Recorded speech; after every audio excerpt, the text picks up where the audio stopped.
Here we are, Location Luxe. I'm your host, Alan Canas, and here in Season 1, we'll be focused on what we're calling the Great Lifestyle Migration. On each episode, I'll be right here in San Francisco, Silicon Valley. Over the last few decades, we've witnessed a great migration for employment and technology development. As such, the need and demand for homes has been among the highest in the country. These migration choices are giving people an extraordinary opportunity to explore new locations, amenities, and lifestyle options. And that's why we're here.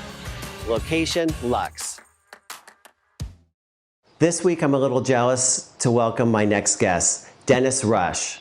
Not because he's a top realm referral partner, and not because he's a top real estate agent, it's because he does all of it from one of my favorite Hawaiian islands, Maui. Dennis, thank you so much for joining us here today. Alan, aloha from Maui.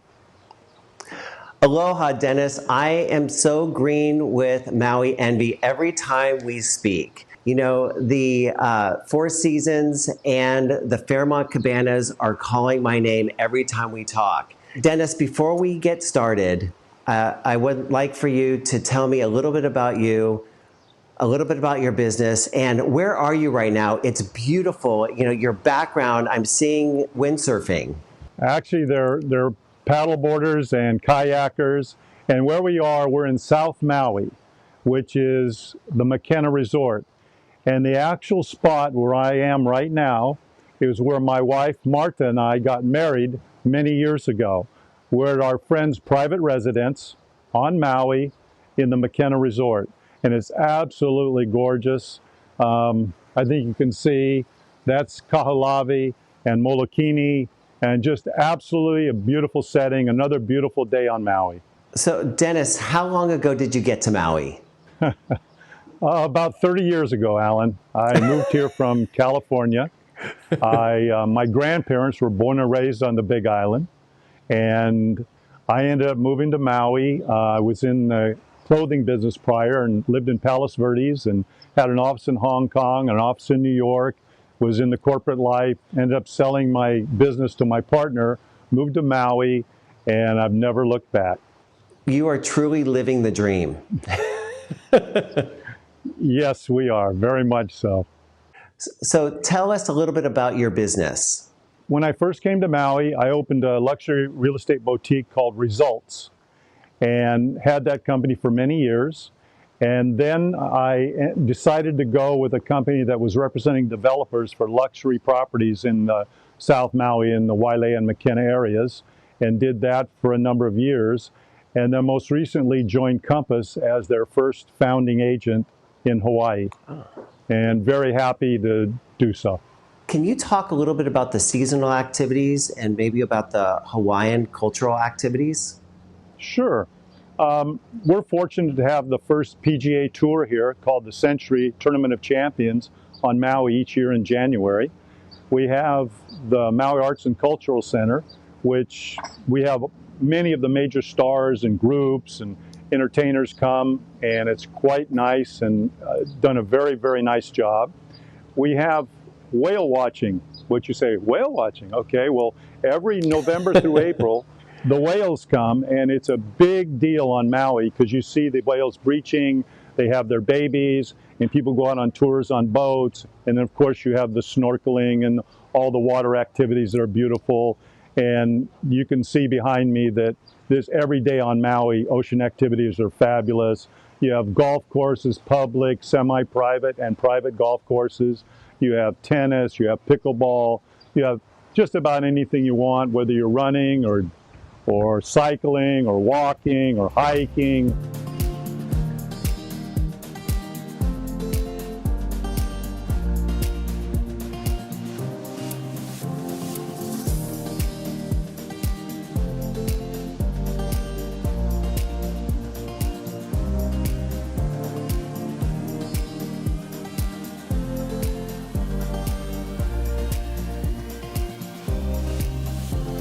People are going to be very interested to know, Maui is, has my heart, but it has surrounding islands.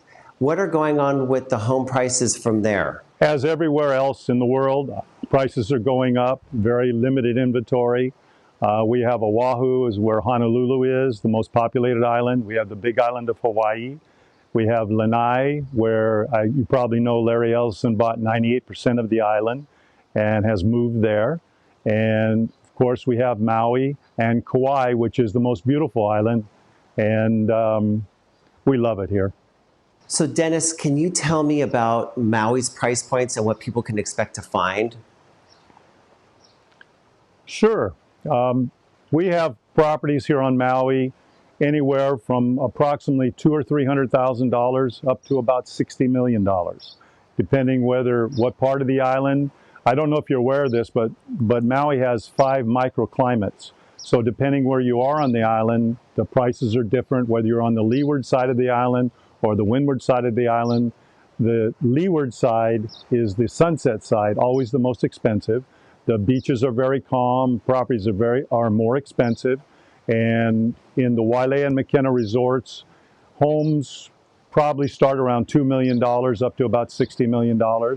And the other thing we have here, which is very successful, are condominiums. And we have vacation rental condominiums and non-vacation rental condominiums. So people can buy a condominium and rent it out for income and for their lifestyle, or you can get a condominium that you don't rent out. And this is all based on zoning. So Airbnb is very popular. Yes, it is. Airbnb and many of the VRBO and all of them are very popular, yes. And are there tax benefits that people moving from the mainland can expect? Well, depending, of course, where you're from, the property tax rates here are much lower than the West Coast. And we have a small amount of income tax. And our excise or sales tax is 4%. So it's probably much less than most places.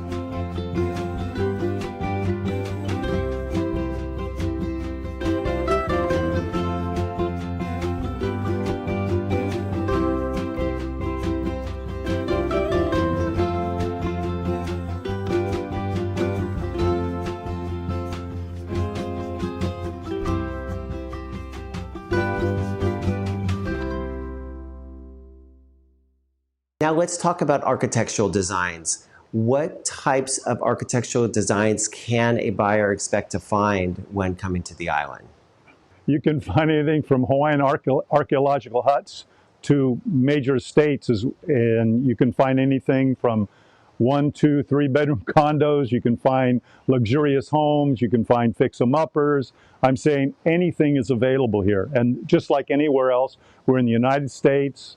We're in the island of Maui and the state of Hawaii, and you can find pretty much anything you want with a limited inventory at this time. And as it relates to inventory, Dennis, are buyers going to be coming up against multiple offers? And are there new housing developments that you're seeing? Yes to both. There are multiple offers on some properties, and some you go in with one property. We had one the other day, they had 16 offers. So, you know, sometimes that happens, but it's not regular. What we've found is very interesting for the first time in all the years I've been on Maui, is we've had 7 sight unseen sales in the last 12 months. I'm talking about people coming and buying multi-million-dollar homes, sight unseen, going through with FaceTime, and then they come and visit it later. Last night, for example, we had a family from North Carolina who bought a home last year and came and saw it just a few days ago for the first time and came to our home for dinner last night, the whole family. It was very nice, and that's what's going on in this world today. And Dennis, are most of those all cash, or are those being financed? I would say probably 60–70% are cash and some are financed. And Dennis, where are these buyers primarily coming from? We're finding that our market is mostly West Coast and Canada. The Canadians come here quite a bit. Oh. They can come to the United States for 6 months a year, and from all over Canada they come to Maui because there's direct flights. So we have people from the West Coast, Seattle, Portland, all up and down California, direct flights from Phoenix, Dallas, Chicago, Denver, all kinds of places that you wouldn't believe. And it's amazing how people are coming, because on the West Coast, it's 5.5 hours coming to Maui, direct flight, 4.5 hours going back. So it's very easy. Also, tell me a little bit about what's going on with the schools, because I know you're having families moving. Of course, we have a private school system, public school system, and we also have a Hawaiian school system where the Hawaiian culture, they keep the Hawaiian culture and their language going. So we have private Hawaiian schools, private schools, and public schools. And we have what's called Seabury, which is a college prep school. So education can be very good here, and people are moving here because of the way life is going now with everyone being virtual and Zoom. They don't have to be on where they live, and they come here in a second home or actually moving here and buying a first home. We have clients that just put an offer today. They're from the Bay Area who are buying a condo and are going to end up moving here. Maui no Ko'oi. Maui's the best.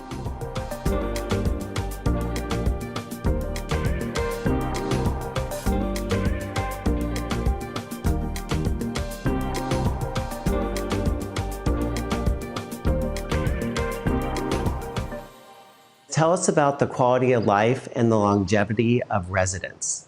Hawaii has the #1 life expectancy of all states in the United States at 81.5 years. So you've got good health, good quality of life. You know, it's really a different place in the world. We always go by health, happiness, and wealth, only in that order. And we have a gentleman, a very wealthy gentleman, very good friend of ours, who always says, and enough time to spend it. So health, happiness, and wealth, and enough time to spend it, only in that order. So that's our lifestyle here. Dennis, tell me a little bit about the appreciation that you're seeing year after year. Appreciation is doing very well, and again, it depends on where on the island. Oceanfront has appreciated the most. Ocean View appreciates well. The better properties, of course, appreciate well. And what's happening on Maui is there's no longer any new vacation rental condos being built. So those people that own vacation rental condos are in a very good position. The only thing that's going to be done in the future is the condos with a 6-month minimum rental. And Dennis, is that the same for the surrounding islands as well? Each island has different laws, but Honolulu is eliminating a lot of the vacation rentals also. Most of the islands are doing the same thing, but there's different laws on each island. So Dennis, I ask this of everybody that comes on the show. Do you have a favorite buyer story? Several of them. One that you can tell. Yes. Besides the fact of the 7 people in the last year that bought sight unseen, many years ago we had a fella where they were buying a home and the wife wanted to buy the home, the husband didn't. And so he walks out in the driveway and the wife is grabbing me and pulling on my arm and crying. She says, "Get my husband, I want this house." So I had to go out and talk him into buying the house, which he did, and they became very good friends. Another couple from Chicago found us on a website, told us that he would not spend over $995,000. Put an offer in for $995,000. He, his wife, and his daughter then flew here to see the property they had put into escrow. And the husband walked in, he's all, feeling great about everything. And the wife and the daughter walk in and they go, "Oh." So he ended up canceling and spent a lot more money. Now he has about $4.5 million on Maui in real estate. So things happen. What can I say? Dennis, thank you for joining us on this episode of Location Luxe. Thank you, Alan. Aloha.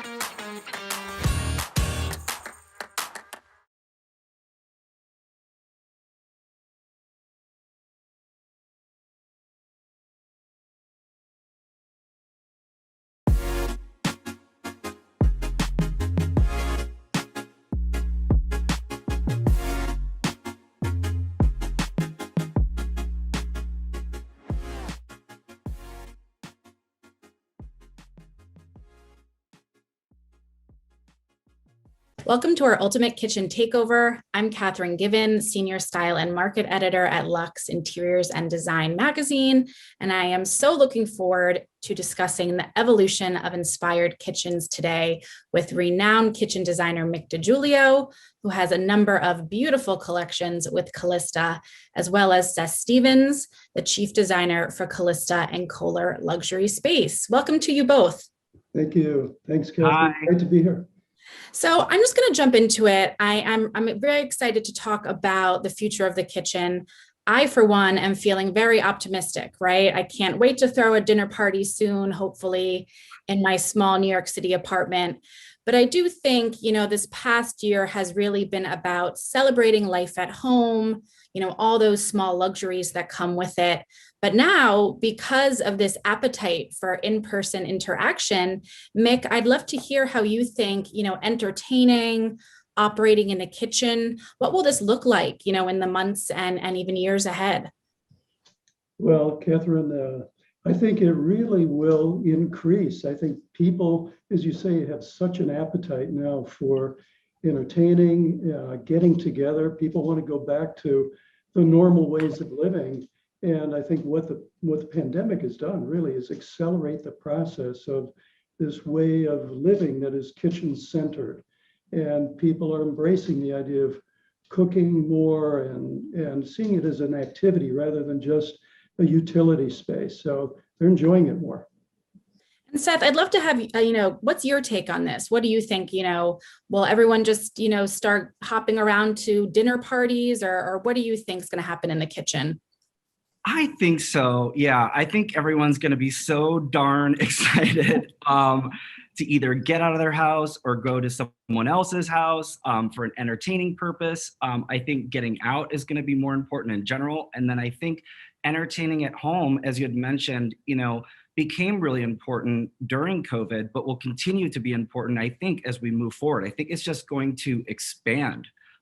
Quite frankly. And I think, one of the things that COVID has done is brought front and center the idea of cleanliness and taking care of ourselves and, hand washing and other situations. So I think the need or the desire to have more of those types of stations and environments within the home, starting in the kitchen, especially, I think that's going to be really important. That's a great point. You brought up expanding, and we all know, the kitchen is expanding in general, right? Not only into other areas of the home, but a lot of people are creating these, working or prep kitchens, right? That's sort of separate from our living kitchen or where we might entertain. Mick, can you talk a little bit about this trend or, are your clients asking for this? Many are, Katherine. I think it started a few years ago where, especially with the idea of a more connected kitchen to the rest of the house, just more flow into the kitchen and people not wanting clutter. So one of the best ways of doing away with clutter is doing something behind the scenes, like a back kitchen or working kitchen, we'll call it.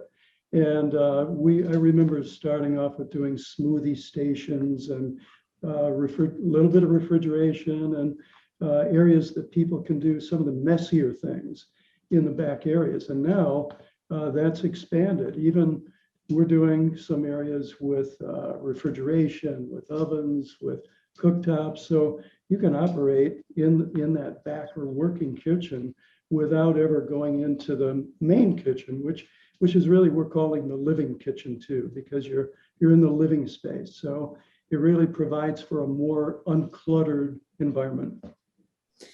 I completely agree with you. And Seth, what types of fittings or even faucets, fixtures, appliances do you think we're going to start seeing, in these two spaces or you think people will be using in, the living kitchen versus, the working kitchen?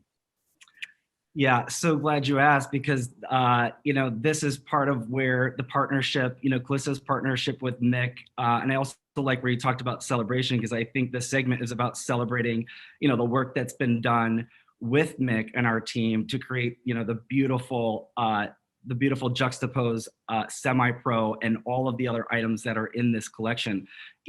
One of the things also within talking about living collection versus like chef's kitchen or back of house kitchen has to do with also the celebration of art. Like we've seen that coming in a lot in terms of like what's happening from a trend perspective.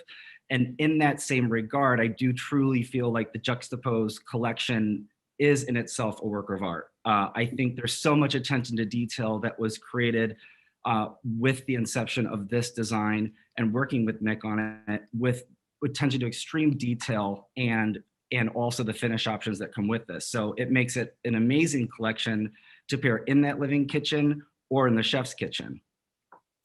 It's a great point, Mick. I'm such a fan of your designs and really all your collections for Callista. As Seth said, they're so thoughtful, they're so smart. I especially love that Bache Fiore sink. I think that's quite the statement, in the kitchen. But do you think that we'll see more of these, high design products being integrated in, these kitchen spaces moving forward? Oh, I hope so. So, it's really a personality piece. The Baci Fiore is, it's something, it's really called, and what Kohler and Callista called it in the beginning was a crafted sink.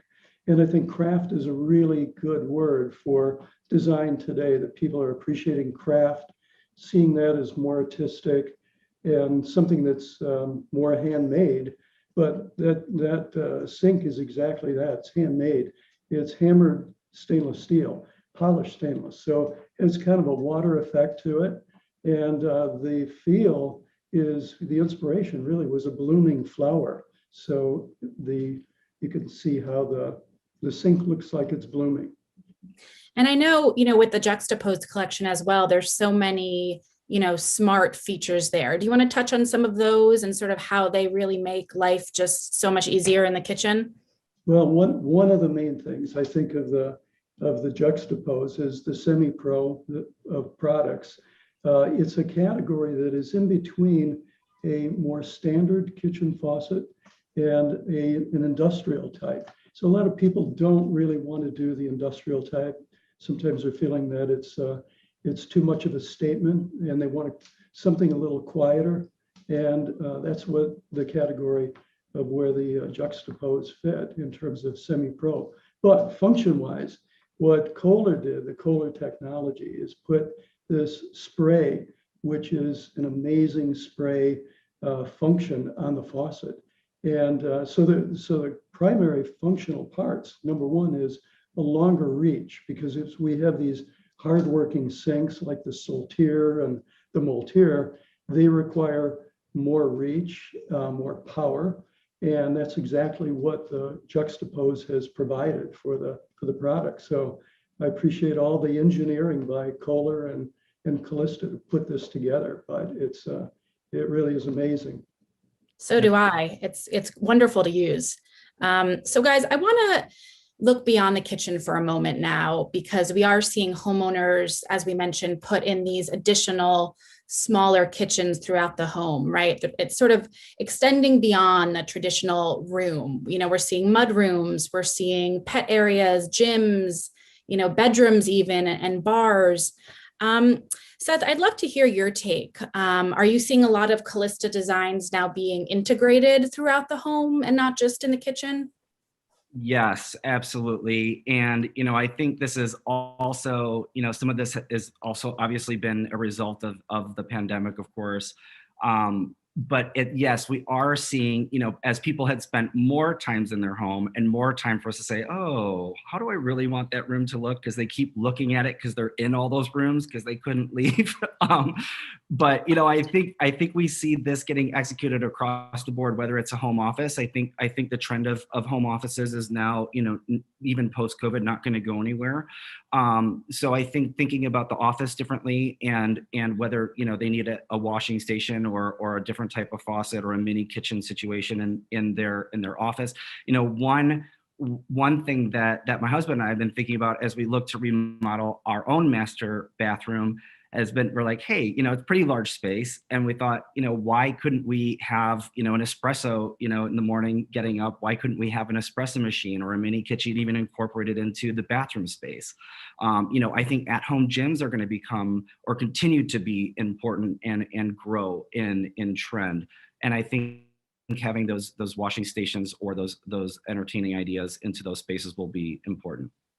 I agree, right? It's about, celebrating life at home and making your home more functional and really, using these luxuries that maybe you haven't or, always had or now you can add. So it's an interesting shift. But Mick, I'd love your take and sort of what some of these rooms or spaces you've worked on and, where you see some of these Callista designs living. Like Seth is saying, it's everywhere. Exercise rooms, we're doing a lot, even in closets, like a primary closet, I should say.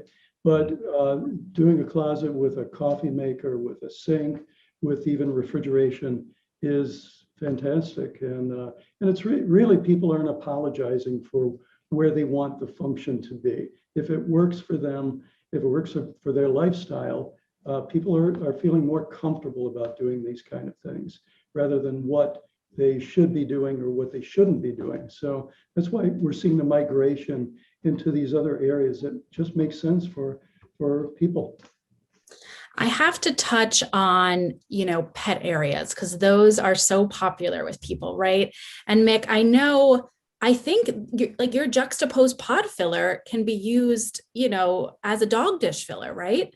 Yeah, absolutely. One nice feature about it is that it's a retractable faucet. So it's nice. We have a client who's using this concept for the pod filler, fill up the dog dishes. So there's a sink and the dog dishes are in the sink, which is basically on the floor.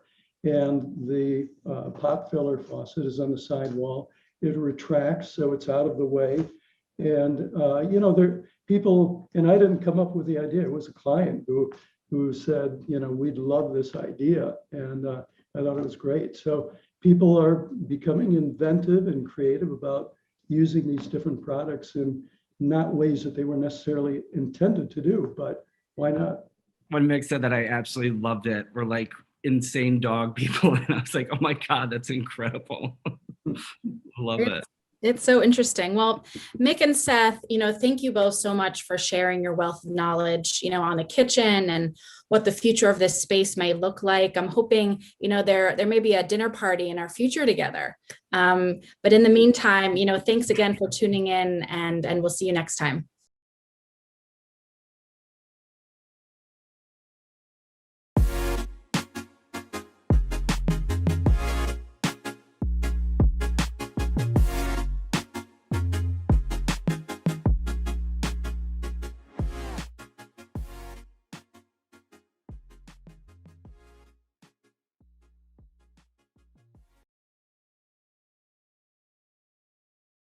Hello and welcome. I'm Sarah Shelton, market editor at Luxe Interiors and Design. Here at Luxe, we are celebrating Black History Month in a big way, and we're recognizing and showcasing the work of Black artisans and makers that are inspiring us, and then I'm sure will inspire you as well. Today, we are chatting with creative chameleon Basil Kincaid, who gets all the credit for the mesmerizing quilted masterpiece we featured within the January-February issue of Luxe, which is on newsstands now. Not only is he wildly talented, but his positive energy is quite contagious. Hi, Basil, and welcome. Hey, thanks for having me, Sarah. It's great to connect with you. Yeah, no, thank you so much for jumping on today.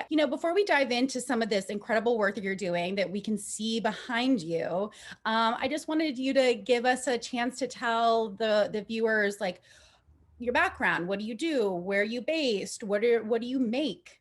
Yeah, so I'm Basil Kincaid from St. Louis, Missouri. Born and raised there. I'm currently in Ghana. So I have studio here. I work between here and St. Louis. And what do I do is a great question. I do a number of things. I guess as far as art, I started drawing. That was my first love. Then I got into painting in college.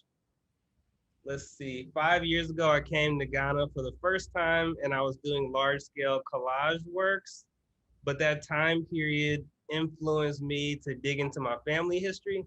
And that's what got me interested in quilting. So when I came back in 2016, I started just doing a lot more familial research. And I always remembered my grandmother making quilts, but I didn't realize that it was just a multi-generational tradition that, until my generation was unbroken. So I'm carrying on the family art and doing it in my own way. These are all things that I can't wait to dive into. I know you said that you had a residency there years ago and you're back now.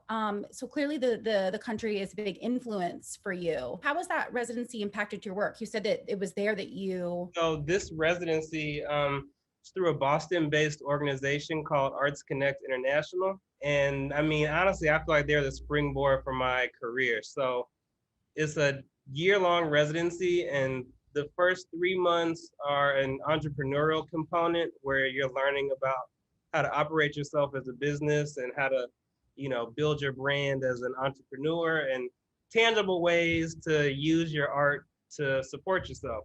So that was a really fundamental experience for me. And then it had a 9-month abroad component. Before I came, I applied with a body of work that I made with things that I found on the street in St. Louis. And I wanted to continue that work here using material that I found that had some significance to everyday life. That time period, I was using prepaid phone cards. You don't really see them as much anymore. So I would collect those and then make large scale collages with those and some sculptures too. But that time period, I made some really valuable relationships that I maintained till now, and that made it possible for me to set up this studio and return to continue my quilting work. And so now here, I'm fusing, my own art styles. Like this work behind me is inspired by a drawing that I made, and so I'm trying to unite my drawing, collage, and quilting techniques into this new body of work. So clearly the country has been a big influence for you, and you're back there, and we can only imagine what's going to come out of this, this visit this year. But I would love to talk about your family, and particularly the women in your family who inspired you to look into traditions from the past. Can you talk about that connection between your family and their crafts and the art that you're creating in the present day? Absolutely. So I didn't really realize how deep it got. At first, my entry point was just my grandmother, my dad's mom, Eugenia.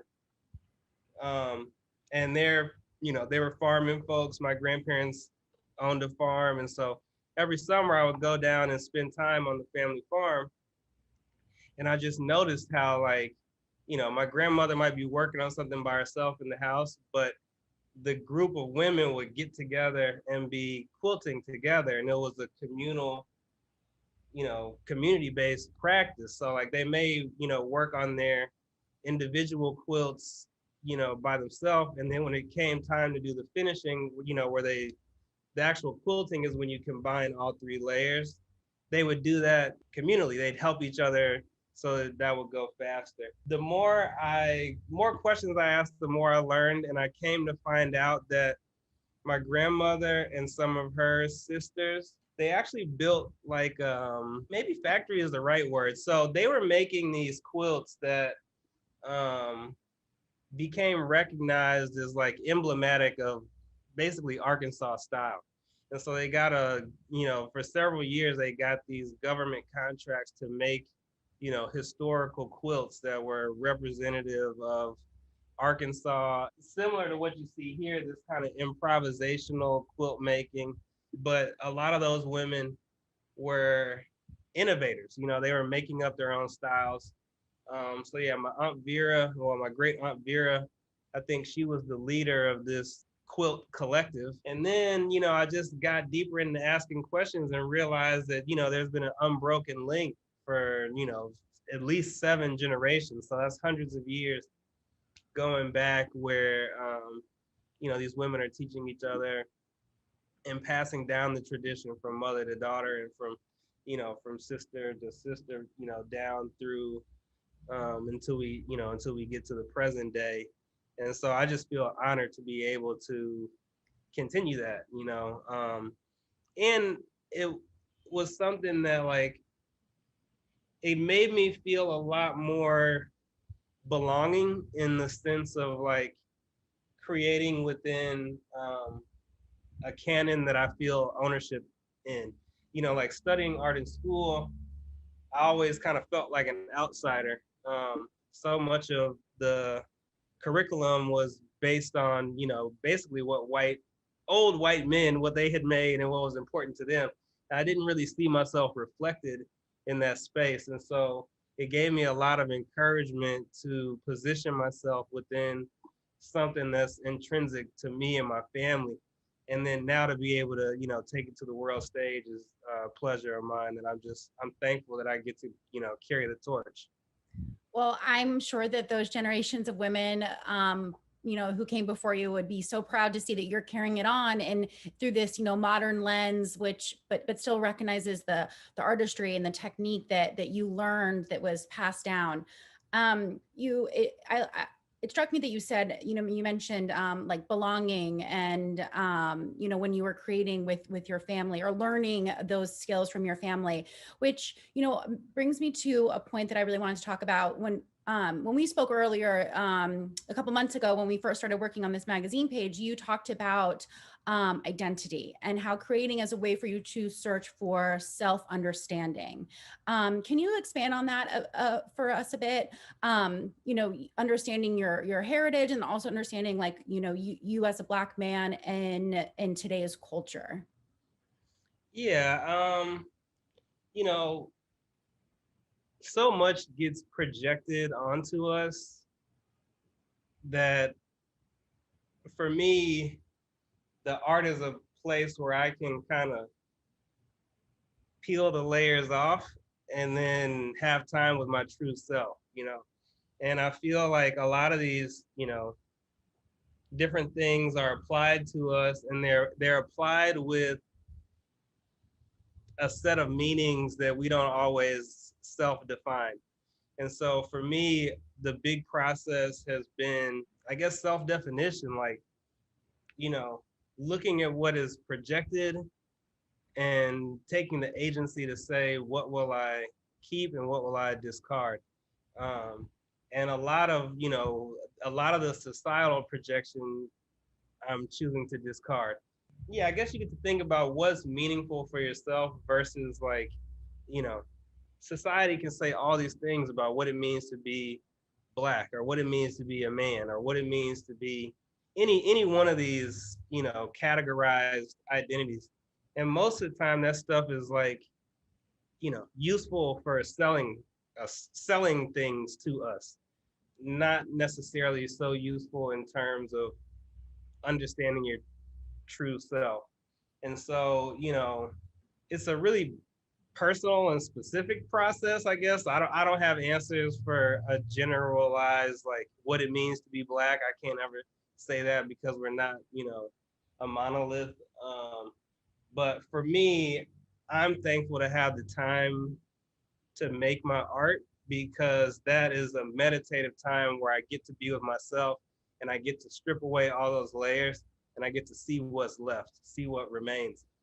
And a lot of the times, like, what remains is joy, all of this, all these terrible things have been, all of the world's greatest atrocities have been enacted on Black people throughout time. And it will be reasonable to believe that, those things have the power to shape an individual. But what I'm finding is that, everybody, whatever background they come from or whatever experience they come from, what I'm finding for myself and, what the art is helping me understand is that, there's some stuff in you that nobody can take away. There's things that nobody can touch, no matter their greatest efforts. So I'm just thankful for that, to know that there's like parts of our being that no matter the projection, it stays true, And I guess everybody has to find those things for themselves. And it may not be art, you know, for some people, it may be any number of different pursuits. It doesn't necessarily have to be art. But when you get a chance to be totally present with something, it'll reveal things about you that you didn't know about yourself. So I hope that answered your question. Beyond. Thank you so much. Sorry, I get a little emotional. No, we appreciate your vulnerability and just sharing. When we look at your work, we see beautiful work, but it's clear that there is so much more, behind those quilts or behind those paintings, like, what the cathartic feelings that you have when you're creating and what goes into these works. It's really eye-opening for us as, visual consumers, to learn, what goes into, work like this and what's going through your mind. Well, speaking of, the creative process, Basil, I would love to know, because I follow you on Instagram and I think all of you should go follow him if you haven't already, but it looks like you have a lot of fun in the studio. And I do love to know what it's like when you're creating. What is it like to be in the studio with you? Yeah, so I mean, I guess it's different on different days, but there's a mixture of all sorts of different stuff. Cause like, sometimes it's super focused on like one particular task. And so it may be like, from the outside kind of boring because I might just be hand sewing or I might just be behind the machine. But I guess a typical day, like I like to warm up, I like to get limber. So I'll like maybe dance around or do some mobilizing just to get my, joints loosened up and get my body ready. Cause it's like, I like to work on the floor, even if it's a day where I'm behind the machine for 6 hours, just, making like this, patchwork. I enjoy doing it. It's like that old saying, like, do what you love and you never work a day in your life. Well, it sounds like you. Yeah, I think that's half true. I mean, it's definitely work. But at least I get to enjoy doing it. Yeah, exactly. Well, it sounds like you're in the right field for sure. Yeah. Basil, I just wanted to end and ask you, what's next? What are you working on? What is, what's on the horizon? And we would love to know. Yeah, the horizon is exciting. And I think part of why I'm so emotional today is because they just made the announcement. So I'm one of this year's United States Artist Fellows. It's like my first national award.